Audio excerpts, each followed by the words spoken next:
For me, I think the most difficult aspect of being a pianist, and I'm sure this applies to other performing musicians and artists in other spheres as well, is the determination you need, the fact that it's just often a sheer slog.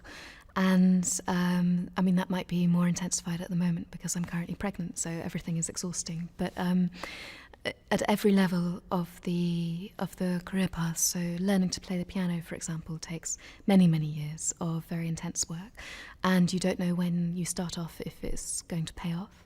And of course, once you get to the level where you can play professionally, you're still continually trying to improve your playing and comparing it with ideals or with other musicians who play a particular piece in a way that you would like to emulate in certain respects. So that never ends. Although I sometimes feel that I'm making progress, more often than not I'm sort of overwhelmed by the amount of work that there's left to do, and that in itself is tiring when you're faced with it continually.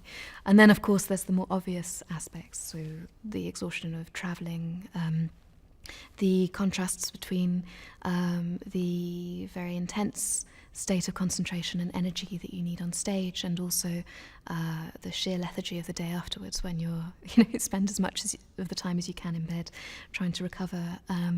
The contrasts between working by yourself a lot of the time, which I do as a solo pianist, and then being in a situation with an orchestra, for example, where you're suddenly in a big group of people and you have to remember all these social skills that have been in hibernation for the past few weeks.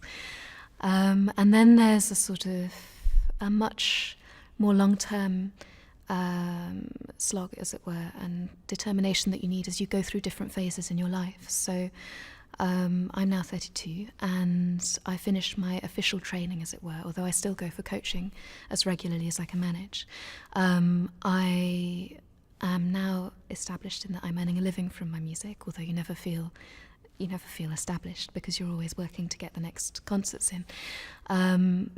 But I wonder how my metabolism and how my approach to the career will change as I age. At the moment, the principal challenge is learning how to deal with the career and also raising a family. I have a young daughter who's 14 months. I'm expecting another baby soon, and that's obviously exhausting. But I do think sometimes when I go to concerts, how will I feel in 30, 40 years' time?